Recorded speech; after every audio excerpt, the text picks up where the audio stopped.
Messieurs, dames, l'heure est grave. L'heure est grave puisque John Jones a demandé à l'UFC de le laisser partir. Car visiblement, oui, il y avait la conférence de presse de Dana White où John Jones ne combattra plus jamais, au grand jamais, du côté de l'UFC. Mais il se trouve qu'il y avait bel et bien des négociations avec l'organisation et que visiblement John Jones, nous sommes mardi au moment où on enregistre ce podcast, mardi 10 mars, il devait commencer son camp d'entraînement le lundi 9.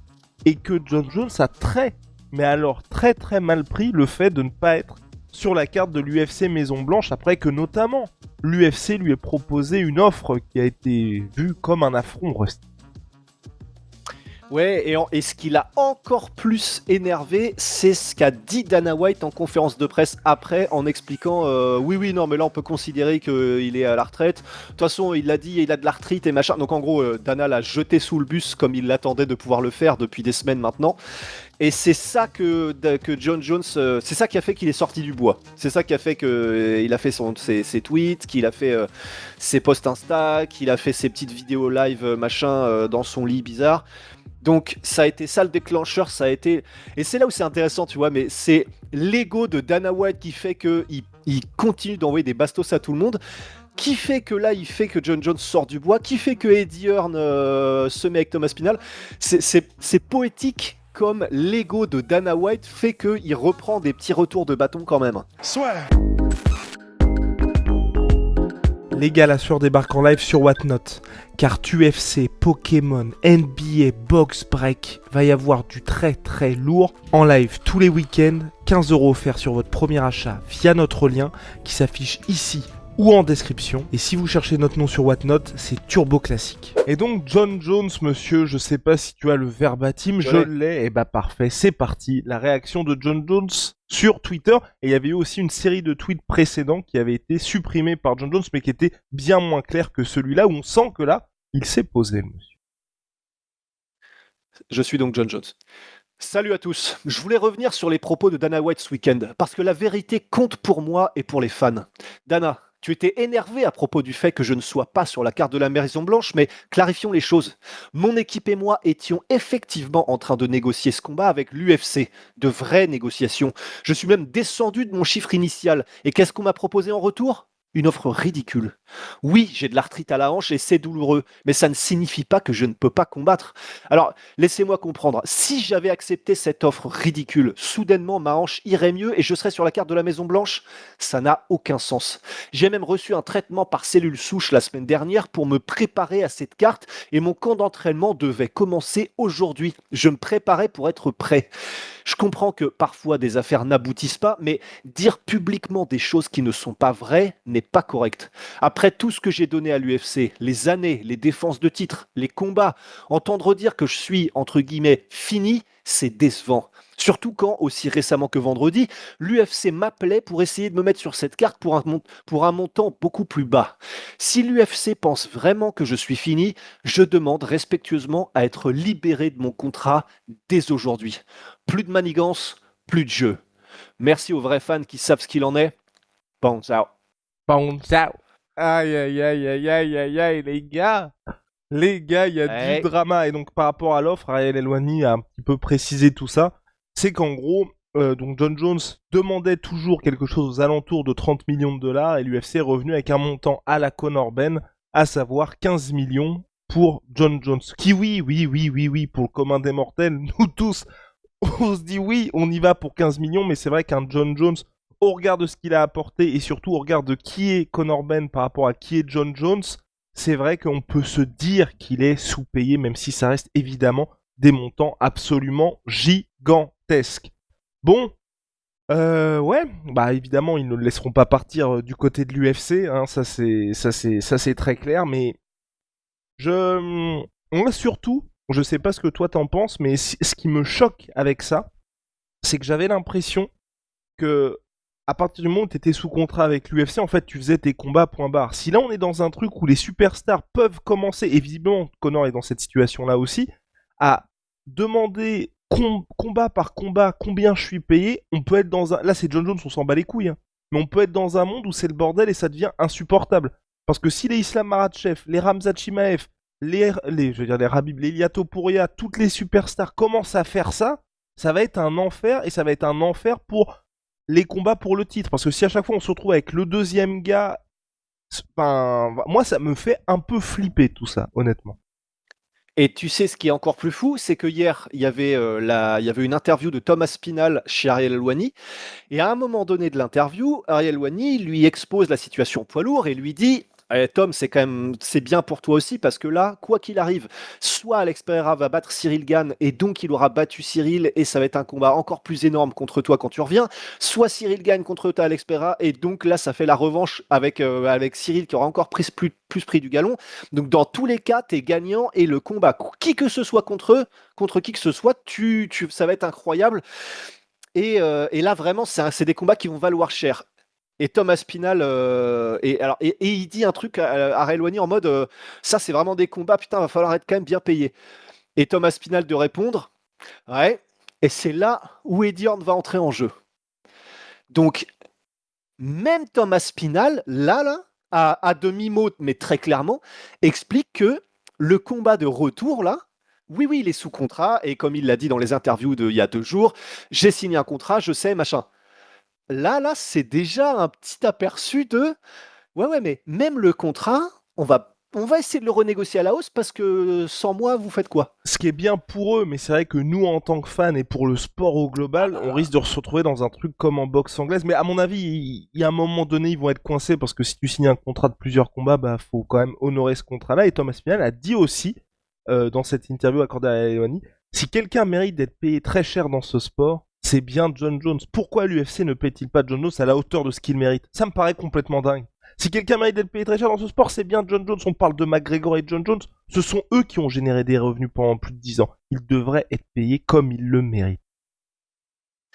Et en fait, et c'est là où ça va. Ouais, je suis très curieux. Parce qu'on est dans un moment où j'ai pas souvenir, tu vois, même lorsqu'il y a eu, tu sais, la fameuse, comment elle s'appelait, la MMAAAA, l'association de machin avec Georges Saint-Pierre, Tim Kennedy, Ken Velasquez, etc. Même à cette époque-là, oui, il y avait eu des noms comme ça qui s'étaient mis ensemble pour créer quelque chose, mais on n'avait jamais l'impression de toute façon que l'UFC ne les calculait même, en fait. Là, c'est la première fois quand même où on est dans un espèce d'environnement, d'écosystème où Marc Shapiro, lui-même, le boss de TKO, commence à dire on va faire des trucs pour la paix des combattants, ce qui est quand même incroyable. Dana White, lui, bon, il bouge pas, mais en fait, tu sais, plus les jours avancent et plus je ne considère même plus ce que dit Dana White, en fait, parce qu'il n'est pas dans les négociations, parce qu'en fait, quoi qu'il dise, ça se révèle jamais vrai. Là, toutes les bails de négociations, de trucs de la Maison Blanche, il a pas arrêté de dire non, ça c'était faux. Topuria Makhachev, ça n'a jamais été considéré. John Jones n'a jamais été considéré. Tout ce qu'il a dit, c'est avéré faux. Donc en fait, maintenant, je ne prends même plus en compte ce que dit Dana White. Et là, pour la première fois, effectivement, que ce soit Shapiro, que ce soit les combattants, parce que Sean O'Malley, il a eu la grogne, hein, MVP, il a eu la grogne, Thomas Spinal, il a de la grogne, John Jones, il a de la grogne, Conor McGregor, il a de la grogne. On est dans un truc où, là, il se passe quelque chose dans toutes les parties de l'équation inhabituel. Et en plus de ça, inhabituel, et on n'a aucun combat, mais aucun qu'on veut. C'est-à-dire que là, les combats qu'on a de Topuria, c'est pas celui qu'on voulait. Nous, on voulait soit Arman, soit Islam.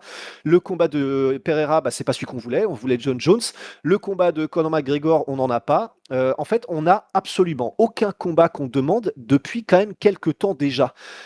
Tout ça mis en même temps, je sais pas, mais s'il y a bien un moment où il peut peut-être petit à petit se passer des trucs, j'ai vraiment l'impression que c'est dans les temps qui vont venir. Et parce que ce qui est vrai aussi, c'est qu'il y a des renégociations contractuelles avec toutes les superstars, puisque le modèle du pay-per-view étant terminé, un mec comme Conor McGregor doit avoir un nouveau contrat, puisque aujourd'hui, l'essentiel de l'argent que Conor se faisait, c'était sur le pay-per-view. Le pay-per-view aux États-Unis n'existe plus. Donc l'UFC est en train de mettre en place tout ça. Et ce qui fait que pour les superstars, c'est compliqué parce que eux, ils se faisaient tout leur oseille sur les gens qui achetaient le pay-per-view. Mais par contre, typiquement, un gars qui est très content de la nouvelle situation, c'est Volkanovski qui a re-signé avec l'UFC avec un très bon contrat, mais parce que de toute façon, Volk, oui, avant il y avait du pay-per-view, mais c'était peanuts pour lui, parce qu'on sait que c'est une superstar, tout le monde l'apprécie, mais ce n'est pas un très gros vendeur. Et là, c'est vrai qu'il s'est très bien retrouvé avec la nouvelle situation contractuelle Paramount.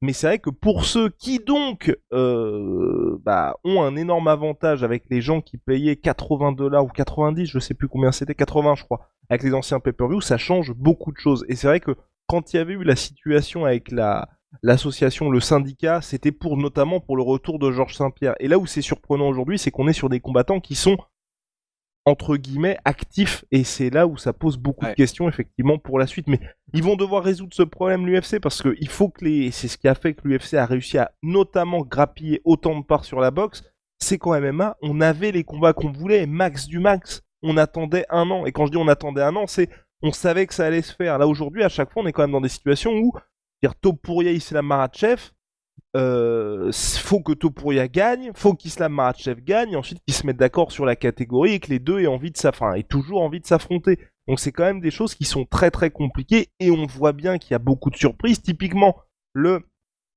y a un monde où on aurait pu avoir directement Paddy Pimblett contre Ilia Topuria. On a eu Paddy Pimblett contre Geji, Paddy Pimblett a perdu. A priori, honnêtement, je pense qu'on ne l'aura jamais, le Paddy Pimblett contre Ilia Topuria. Donc, à force de jouer à des jeux comme ça, ils peuvent toujours... Pereira contre John Jones, il est fort probable, les gars, que Pereira perde. Donc si Pereira perd, c'est fini à tout jamais. Là, John Jones, on sait pas ce qui peut se passer, mais il peut très bien revenir contre le vainqueur de Cyril Gane, Thomas Spinal. Pour moi, c'est pas complètement fini l'histoire de John Jones avec l'UFC. Mais à force d'être dans des trucs où le mec doit affronter ce gars-là et doit gagner, vous voyez bien comment est le MMA, et forcément à un moment, le mec perd. Et donc on n'a jamais les combats que tout le monde veut. Compliqué potentiellement. Bah absolument. Et ça, c'est quelque chose qui, sur le long terme, même si là, je sais qu'on radote, mais même si là, l'UFC bénéficie de l'inertie qu'elle s'est créée pour elle-même, hein, et c'est pour ça qu'elle a des deals de malade, c'est pour ça que voilà, ils ont tout ce qu'ils veulent et que tout réussit et qu'ils font des chiffres de recettes et de bénéfices historiques. Mais en fait, c'est inévitable que si le produit n'intéresse plus, même si vous bénéficiez de cette inertie qui fera que pendant les 2, 3, peut-être 4 prochaines années, ça va aller, en fait, c'est l'après qui va être compliqué. S'il n'y a pas de renouveau, s'il n'y a pas de star, si ça n'intéresse plus les gens. Et donc, c'est là où effectivement où tout se joue. Et puis après, pour le message de John Jones, on va voir, parce que s'il a fait ses cellules souches et si il se préparait pour faire un camp d'entraînement, effectivement, ça veut dire qu'il est encore dans le game, peut-être. Après, son truc de l'arthrite, pour moi, là, il a vraiment merdé, hein. Même s'il ne savait pas que le gars avec ses métaglacis et tout, c'est quand même, en fait, c'est quand même très chaud, hein. Si tu dis ça, ouais, c'est ça. En fait, le problème, c'est que quel que soit la même un random, oui, c'est vrai. Mais oui, en fait, c'est ça. C'est-à-dire que son excuse, c'est dire, je savais pas que j'étais filmé. Donc, c'est-à-dire que tu dis ça à un mec que tu ne connais même pas, en fait, ni d'Ève ni d'Adam, et tu lui expliques tous tes problèmes de santé les plus intimes, en fait.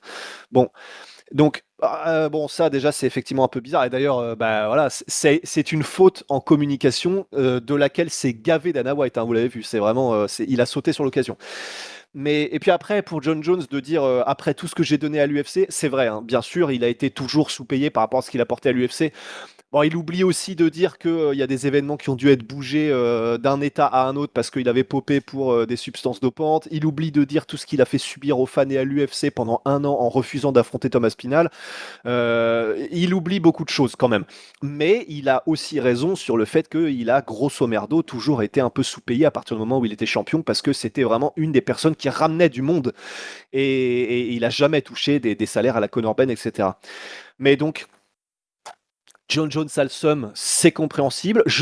J'avoue, hein, je suis quand même pas mécontent. C'est pas bien. Ça fait de moi peut-être un humain, mais tu vois, j'étais content qu'il ait le seum. J'étais content qu'il soit dégoûté. J'étais content qu'il dise j'ai mal dormi. J'étais content parce que il en a fait baver à tout le monde pendant tellement de temps. Ça me fait plaisir que là, tu vois, il soit un petit peu touché lui aussi. Voilà, c'est un peu l'arroseur arrosé. Aïe, aïe, aïe, aïe, aïe, aïe. Mais assez dingue quand même que... Là, on commence à avoir les infos, mais tu vois, ça a dû être vraiment une dinguerie, toutes les négociations qu'il y a dû avoir. Parce que, pour se dire que vendredi, il parlait toujours à John Jones, et ça explique aussi notamment, parce que moi, ce qui m'avait surpris, c'est, tu sais, quand il fait son live, et que le live se termine par le gars qui fait, alors, tu vas combattre à la Maison Blanche, et que John Jones fait... Et ça se termine. Donc, je veux dire, tu fais pas ce genre de truc si tu ne penses pas toi-même que tu vas combattre à la Maison Blanche, parce que sinon, pour le coup, t'as quand même un sale retour de bâton. Et là, vraiment, ça veut dire qu'on était dans un truc où je pense que personne ne savait vraiment s'ils allaient combattre ou non lors de cet événement. Mais ça, c'est sûr. Mais dont John Jones. Enfin, je veux dire, encore que tu sois, Sean O'Malley, c'était le cas non plus. Oui. Il a su, je crois, la semaine juste d'avant. Geji, je crois que c'est le mardi. Le il jeudi, pensait qu'il le ne jeudi, il combattrait pas. pensait qu'il y était Le pas. jeudi, voilà. Donc, mais ça a été la débandade, hein, cette organisation de la Maison Blanche. Là. Et te dire que t'es un Tout mec s'est comme fait à la John dernière Jones, seconde. c'était en mode, je pense que je vais combattre enfin, c'est ultra chaud. Et bien évidemment, là dans cette histoire-là, c'est vrai que les combattants qui ne sont pas des énormes vendeurs de pay-per-view, comme Alex Pereira, sont très bien avec ses nouveaux deals et tout, mais ça pose une question pour les superstars et surtout à partir du Pas moment. des gros vendeurs de pay-per-view. Bah, je pense pas. Pereira, moi, Pereira. Ouais, non, je pense pas que Pereira soit Ok. un très gros vendeur de. Je pense qu'il est dans ce truc de. On en parlait souvent, tu vois, les Kamaru Usman, Volkanovski, Amanda Nunes, Alex Pereira, enfin des gars qui sont extrêmement forts, mais ou même en son temps Dimitrius Johnson, où le deal que t'as avec l'UFC, tu ne le retrouveras de toute façon jamais ailleurs. C'est juste que l'UFC, ça devient moins intéressant quand t'es un mec comme Conor McGregor, comme John Jones, où là tu te retrouves sous-payé. Mais tous ces mecs qui sont très forts, mais où la case achat des gars, c'est pas dans les millions de pay-per-view, bah là forcément, t'es trop bien. Parce que, Et en gros, et pour ça, c'est parce que tu avais entendu parler de chiffres de Xpera, comme quoi en fait, Ah mais c'était oui. pas autant qu'on Ah pensait. mais non, Ah mais ouais, tous ok. les chiffres de Pereira, alors là les gars, tous les chiffres de Pereira, malheureusement, hein, même si on l'adore et tout, les chiffres de Pereira à chaque fois sont faussés parce que tous les records qu'il a en termes de billetterie, la billetterie au Madison Square Garden, ça devait être le retour de John Jones contre Stipe Miocic avant que John Jones se blesse. L'UFC 300, c'est l'UFC 300. Et l'UFC 302 ou 303, ça devait être de base le main event, c'était Conor McGregor contre Michael Chandler. Et finalement, ils font Prochaska contre Alex Pereira. Donc à chaque fois, oui, c'est des billetteries de fou. Oui, c'est lui qui est main event ou co-main event. Mais c'est par. C'était pas prévu de cette manière. Et c'est juste. Et d'ailleurs, on voit à chaque fois que, typiquement, la billetterie de Conor contre Chandler, il avait passé les 20 millions. C'était la première fois dans l'histoire de l'UFC avant la sphère. Finalement, je crois que la billetterie finale, c'est genre 17 ou quelque chose comme ça. Donc déjà, il y a quand même beaucoup de gens qui ont demandé un remboursement. Ça reste 17 millions, mais c'est parce que tout le monde avait payé son billet pour Conor contre Chandler. Ouais. Donc c'est des... Et en termes de pay-per-view, de toute façon, on n'a pas le résultat. Donc, Mais après, quand on le voit, quand lui est seul, par exemple, si on fait Pereira contre Roundtree, typiquement Pereira Roundtree, où c'était un événement prévu depuis le début, Pereira contre Khalil Roundtree, il n'y a pas eu de remplacement ou de choses comme ça. Là, tu vois la billetterie, ça reste des montants énormes, les gars. Mais on est à 5 millions de dollars. c'est en quelle arène? C'était dans l'Utah, Salt Lake City, Utah, Delta Center. Ok. Voilà. Ok. Ouais. Ce qui n'est Parce qu'en pas, fait, c'est le pas problème, du c'est tout que un montant monstrueux pour l'UFC. Ouais, voilà, c'est bien. J'imagine que pour l'arène dans l'Utah, ils ont battu un record, hein, comme d'hab, mais effectivement. Après, en fait, c'est vrai que ce qu'il faut, c'est que moi, j'avais tendance à croire que comme Alex Pereira est très connu des fans, mais ça, de toute façon, c'est faussé de MMA, et que comme il fait des trucs sur les réseaux sociaux qui cartonnent, je pensais que donc ça se transmettait en pay-per-view, mais peut-être pas. Mais voilà, typiquement, pour ça vous donne une idée, 5 millions de dollars, ça fait 4,3 millions d'euros, c'est la billetterie de l'UFC Paris. Voilà. Ok. Donc c'est très bien, mais effectivement, ouais, c'est.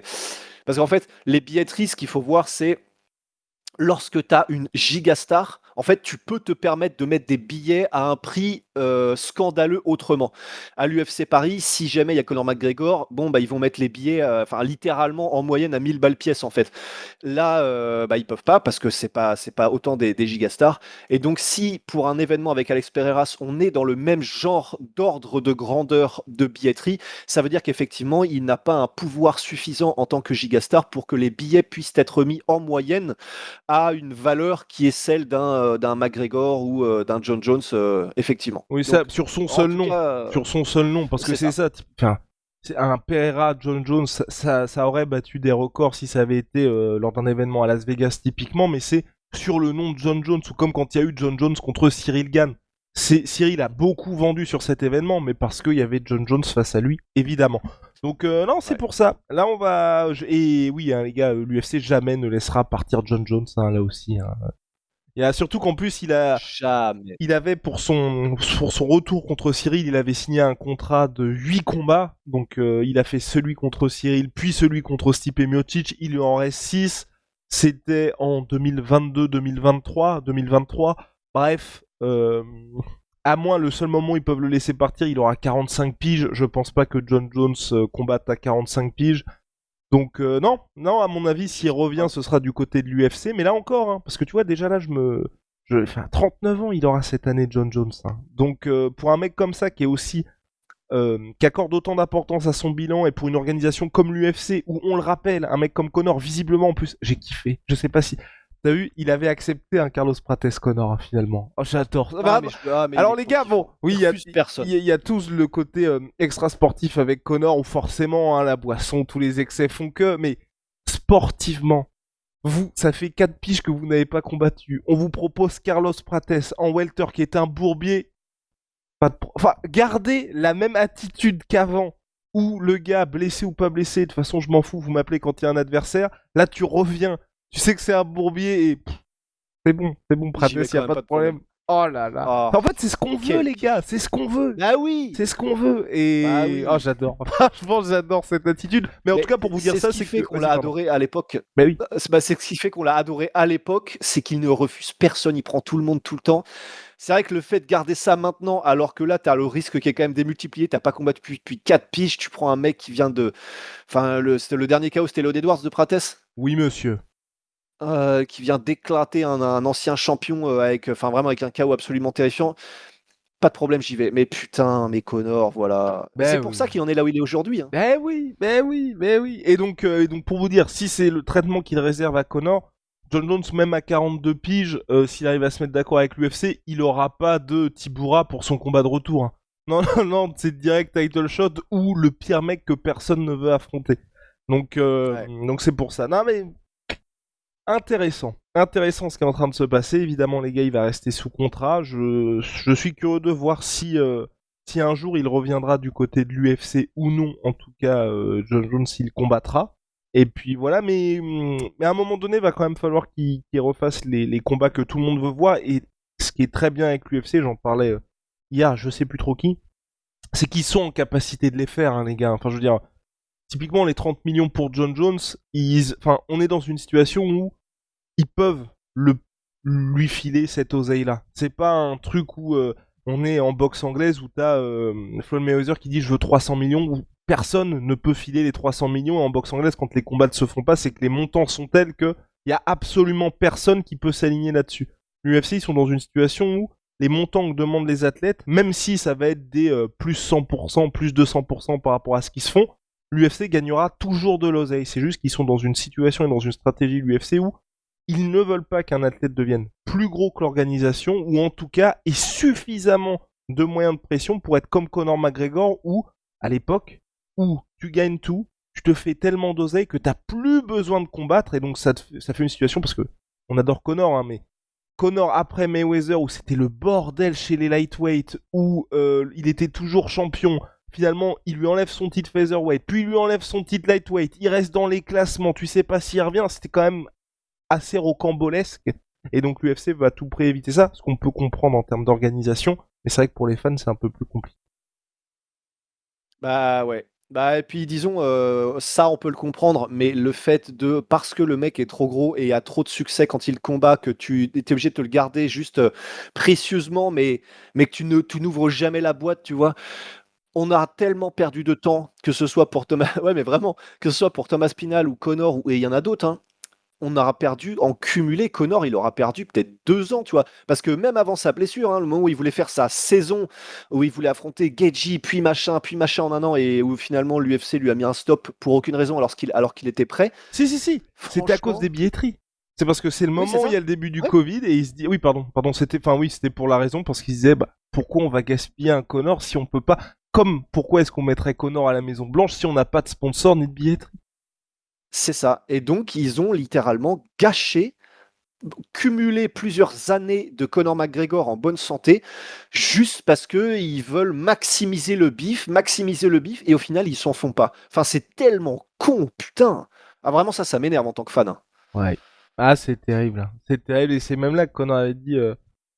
Quand est-ce que c'est quoi enough is enough en français? Quand est-ce que suffisamment quand est-ce qu'assez c'est assez? Exactement. C'est trop. Voilà, pour Conor, parce que je suis d'accord avec toi. Si tu prends au cumul 3 combats de Conor, bon bah oui, tu feras pas la billetterie, mais enfin ça fait 3 records de pay-per-view et absolument tout le monde est content, et c'est dommage. Et c'est un problème résolument différent de John Jones, donc c'est pour ça en fait il y a un juste milieu à trouver entre les trucs, parce que pour John Jones, clairement, moi, ce que j'aurais aimé, c'est qu'en fait, l'UFC, au moment où il était champion, ils mettent juste les points sur les i en mode on te donne une date du combat, point barre, en fait, et basta. Et du côté de Conor, c'est l'inverse, c'est t'as envie de combattre, t'es dispo, bah on fait en sorte que tu puisses combattre de ce côté-là, qui est pas à chaque fois différents standards pour les athlètes. Parce qu'on a loupé beaucoup de choses, malheureusement. Bref. Rusty, on avance, on espère qu'on aura les combats que tout le monde souhaite. Bah, on espère, mais en tout cas, Ariel Helwani, lui, vraiment, il estime que maintenant, avec l'UFC telle qu'elle est organisée, avec qui est à la tête, avec qui prend les décisions et qui organise, lui en tout cas, qui est très bien informé parce qu'il parle à tous les managers, il a même probablement des insides à l'UFC, etc. En gros, lui, il dit qu'il n'a plus aucune confiance en ce régime actuel à l'UFC pour faire les gros combats. Et oui, bien sûr, Ariel Helwani, il a une dent contre l'UFC, mais là, ça lui donne raison, tout ce qui se passe. Bien, laisse-moi te dire une chose sur Ariel Helwani. Laisse-moi te dire une chose sur cet homme. Non. Oh. Non. Mais Ariel, j'ai absolument rien contre lui, je respecte beaucoup son travail. Je pense que ce qu'il dit là, c'est à l'instant T. Et je pense que l'UFC, si on atteint typiquement MVP, ça commence à bien marcher. La Maison Blanche ne fait pas les chiffres qui sont attendus. On voit un espèce de petit truc de Paramount, il y a un drop de 100 000 abonnés. J'ai aucun doute sur le fait que l'UFC va... Mais vraiment comme ça. Comme ça, on a Ilia Topuria Makhachev qui a annoncé, John Jones qui revient en bombe. Enfin, tous les trucs que tout le monde veut, on les aura. Parce que c'est vraiment leur force. C'est qu'ils peuvent... Enfin, là aujourd'hui, on est comme ça, on n'est pas content parce que oui, à l'instant T, c'est pas du tout ce que les gens veulent, mais ils ont Oui, mais il commence à durer l'instant T, là. Mais oui, mais parce qu'ils peuvent se permettre de milquer, parce que c'est la force de l'UFC, c'est qu'ils peuvent se permettre de milquer. Mais vraiment, comme ça, hein, comme ça, tous les combats, ils peuvent les faire. C'est juste que là, je pense que... Et ils ont littéralement tous les chiffres, hein. Et ils savent très bien que, bah, exactement comme quand il y a eu l'UFC 300, où finalement on finit avec Jamal Hill contre Expert, ils sont en mode, bon, on sait que ça s'appelle UFC 300, donc la billetterie, ça va le faire, et effectivement, ça l'a fait. On sait que bah, c'est UFC 300, il y a quand même plein de stars, on va quand même taper le million. Est-ce que vous me rajoutez un Conor machin? Bah on va potentiellement le foutre un peu après. Et c'est ce qu'ils ont fait. Conor de base, il devait venir, c'est quoi, le 303 ou quelque chose comme ça contre Michael Chandler. Enfin, l'avantage c'est qu'ils ont tous les chiffres et que le jour où ils seront dans un truc où ça commence à être même pas panique à bord, mais là il y a quand même les gens. On a vu un peu les trucs de Google Search et tout. MVP MMA, ils étaient assez proches. On accélère un peu. Allez, on accélère un peu. Ils vont nous sortir une carte de fou furieux et puis basta. Ouais, mais j'ai envie de te dire, tu vois, j'ai envie de faire une équivalence avec cette situation actuelle et j'ai envie de l'équivaloir au combat Anderson Silva-Michael Bisping. Parce que, tu vois, en gros, pour moi, là, ouais, ils ont la capacité de, ouais, s'ils veulent, ils font tout ça, ouais, ok, si je veux, t'inquiète. N'empêche que Anderson Silva contre Michael Bisping, à part le knockdown, là, où je sais plus combien de round, quatrième, machin, truc, avec le protège-dents, ok. Le reste du temps, on a eu un combat où Anderson Silva, il avait l'air d'être tout le temps à une demi-seconde, s'il le voulait, de faire un truc de malade et de mettre un KO comme on n'en avait jamais vu contre Michael Bisping. Ben, sauf qu'en fait, à part ce coup de genou, il n'a jamais rien fait. Et donc au final, on se retrouve avec, il l'a perdu déjà, ce combat, et on se retrouve avec un, s'il avait voulu, il aurait pu faire des trucs. Ben oui, mais il l'a pas fait. Donc en fait, j'ai envie de dire, ouais, ils peuvent faire. Ouais, il n'y a pas de problème, ils ont les 7 milliards de je sais pas trop qui, ouais. Bah oui, mais en fait, ils le font jamais. Et ça fait des années qu'ils le font jamais. Donc, à un moment donné, est-ce que le moment où MVP il aura fait des trucs de fou, Thomas Spinal se barre chez MVP, je sais pas qui se barre chez MVP, Connor, j'en sais rien, John Jones, je sais pas trop comment, machin, et il se retrouve avec ah merde, ah donc là il s'est barré Thomas Spinal, là il a réussi à trouver une manière avec le contre, ah oh là, ah oui d'accord, Conor McGregor il a réussi il a fait ses derniers combats et en fait Netflix ils ont fait tu sais le truc où ils proposent tellement que l'UFC ne peut pas s'aligner ou machin parce que c'est Netflix et du coup ils peuvent pas le récupérer, oula, et en gros j'espère presque que ça leur arrivera parce que ce sera une belle leçon, tu vois, mais c'est de ouais, non, mais de toute façon, on en a tellement sous la pédale que le moment où on décide d'accélérer, de toute façon, on va mettre, tu sais, tout le monde dans le rétroviseur. Sauf qu'en fait, le moment où ils décident de le faire, ils appuient sur la pédale, poum, le moteur explose parce qu'en fait, ils n'ont pas fait ce qu'il fallait, tu vois. Ouais, je pense. Je- Honnêtement, ce serait beau. Ce serait beau pour tout ce qu'ils nous ont fait subir. Non, parce que les Diego Lopez contre Volkanovski 2, va falloir que ça se paye, ça. Ouais, mais pour moi, ils ont tellement d'avance. Ils ont tellement d'avance que en fait, tu peux et tu te le gardes sous le coude, mais tu te le gardes sous le coude de manière à ce que ça reste toujours faisable. C'est là pour moi la force de l'UFC. Typiquement, Diego Lopez, il aura fait ça. Ensuite, il y a Diego Lopez contre Steve Garcia. Le Diego Lopez contre Yair Rodriguez, c'est toujours possible. Tu vois. Mais c'est ça leur force. C'est pour ça que pour moi, ils sont vraiment très très très très forts là-dedans. C'est que tu te gardes toujours tous ces trucs-là sous le coude. Ok, on n'a pas eu Paddy Pimblett, Ilia Topuria, qui est devenu par la force des choses un truc stylé, mais tu peux toujours faire Ilia Topuria contre Arman Tsarukyan, même si Ilia ne veut pas, bah tu rallonges un peu les billets et ça va se faire, y a pas de souci. Donc non, pour moi ils peuvent y arriver. Et quand ils mettaient des stops à JSP contre Khabib, ils auraient pu les faire aussi, tu vois. Donc non, moi, ils ont cette capacité-là à quand même faire les combats quand ils le veulent vraiment, faire des combats que tout le monde veut. Et je pense qu'ils y arriveront à nouveau à un moment donné, quand soit la grogne sera trop forte, soit quand il y aura une vraie baisse en termes. Parce que ce qui est bien, c'est que les gens ne sont pas dupes non plus. Typiquement, là, quand il y a eu l'UFC Mexico, bah, il y avait plus de 3000 places qui étaient dispo. C'était le premier UFC qui n'était pas sold out depuis très longtemps. Quand il y a eu l'événement également à Perth, quand il y a eu Carlos Hubert contre Dominique Reyes, pareil, ça n'a pas fonctionné. Enfin, on n'est pas dans une situation non plus où les gens, vous pouvez leur vendre n'importe quoi, ils vont payer. Là, je suis très curieux de voir Evloev contre Leron Murphy, où sportivement c'est très bien pour Londres, mais où demander, je crois que c'est 300 ou 400 balles en moyenne pour la place.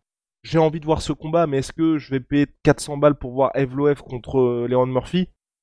Je ne suis pas sûr. Et donc, c'est ce qui est bien quand même, c'est que tu as cette réalité du marché où les gens, tu peux pas non plus leur servir n'importe quoi, ils vont payer. Et où, bah du coup, oui, ils l'auront fait cette année, ça n'aura pas marché. Et comme ce qui se passe avec Perth, où l'année dernière, ils font Carlos Hubert, Dominique Reyes, Sabid. Bah là, ils se sont dit, ok, on a compris que les Australiens n'étaient pas des cons. Cette année, ils ont Jack Della Maddalena contre Carlos Prates. Voilà. Allez. Ouais. Allez, ce sera le mot de la fin. Ce sera le mot de la fin, aussi. Mais on est là, on surveille l'UFC, on vous surveille. Code LASFEUR 10, les gars, chez NutriPure, Cocorico, Made in France, naturel, bref, les indispensables. Et vous avez ensuite 10% qui sont cagnotés sur votre compte Ad Vitam. On est habillé avec le Big Rusty en Wicked One. Code LASFEUR, vous avez moins 20%, c'est salement quali. Il est en lifestyle, moi aussi, avec le sweat bien épais. Et holy moly, révolution dans les boissons énergisantes, thé glacé, boissons de réhydratation, milkshake et j'en passe, et surtout plein de saveurs. Code LASFEUR 5 pour votre première commande, moins 5€. Et si vous avez déjà commandé chez eux, code LASFEUR 10, moins 10%. On se retrouve très vite, les gars. Bye!